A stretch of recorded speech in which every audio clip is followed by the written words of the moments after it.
અને હવે આગળ વાત કરીએ તો કચ્છના ભુજ તાલુકાના રુદ્રમાતા પુલ પર મોટું વાહન બગડી જતા એમ્બ્યુલન્સ ફસાઈ હતી। માત્ર 60 ટન કેપેસિટી ધરાવતા છતાં પુલ પર એક સાથે અનેક ભારે વાહનો પસાર થાય છે।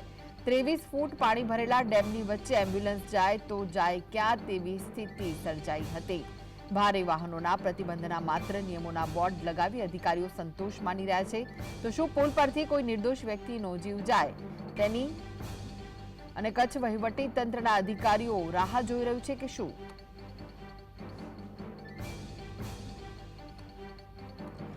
માત્ર 60 ટન કેપેસિટી ધરાવતા પુલ પરથી ભારે વાહનો પસાર થઈ રહ્યા છે। ભારે વાહનોના પ્રતિબંધના નિયમોનો બોર્ડ લગાવવામાં આવ્યું છે, તેમ છતાં પણ અહીંથી ભારે વાહનો પસાર થઈ રહ્યા છે। ભુજ તાલુકાના રુદ્રમાતા પુલ પર મોટું વાહન બગડી જતા એમ્બ્યુલન્સ ફસાઈ ગઈ હતી। માત્ર 60 ટન કેપેસિટી ધરાવતા પુલ પર એક સાથે અનેક ભારે વાહનો પસાર થઈ રહ્યા છે। ભારે વાહનોના પ્રતિબંધના નિયમોના બોર્ડ લગાવ્યા છે, તેમ છતાં પણ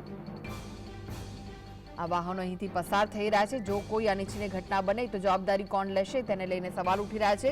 વધુ વિગતો માટે જોડાઈ ગયા છે કચ્છથી સંવાદદાતા દાઉદ।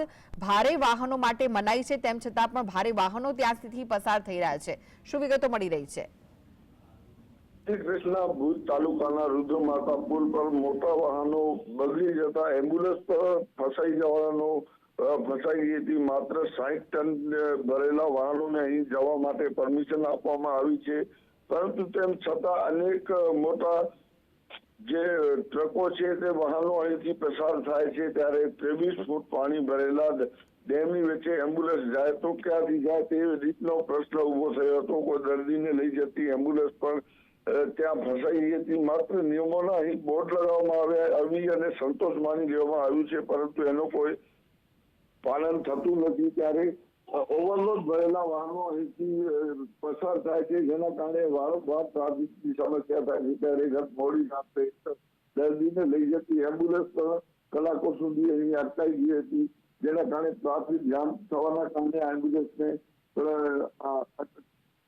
અટકી ગઈ હતી। જી દાઉદ, એમ્બ્યુલન્સ ફસાઈ હતી, પરંતુ જો આ ભારે વાહનો પસાર થવાના કારણે કોઈ અનિચ્છનીય ઘટના બની તો જવાબદાર કોણ? માત્ર બોર્ડ લગાવવામાં આવ્યા છે કે 60 ટનથી ઉપર વાહન જે કોઈ વાહન હોય, ટ્રક હોય કે ડમ્પર હોય ત્યાંથી પસાર થાય નહીં, પરંતુ અહીં કોઈ માત્ર બોર્ડ જ જોવા મળે છે। કેમ કે અહીં અનેક એવા વાહનો છે જે ઓવરલોડ ચાલે છે અને લગાવીને જે તંત્ર સંતોષ માની રહ્યું છે કે શું? વહીવટી તંત્ર આંખ આડા કામ કરી બેઠો એ રીતે અહીંથી 50 ટન જેટલા ભરેલા અનેક વાહનો 24 કલાક સુધી ચાલુ રહેતા હોય છે આ પુલ પરથી, છતાં કોઈ વહીવટી તંત્ર કે જિલ્લા ટ્રાફિક પોલીસ હોય કે આરટીઓ હોય કોઈ તેમના પર ધ્યાન આપતું નથી, જેના કારણે બેફામ બનેલા વાહન ચાલકો જેમ મજા આવે તે રીતે વાહનો માલ ભરી અને પસાર કરી રહ્યા છે। જી, આભાર દાઉદ સમગ્ર માહિતી આપવા માટે।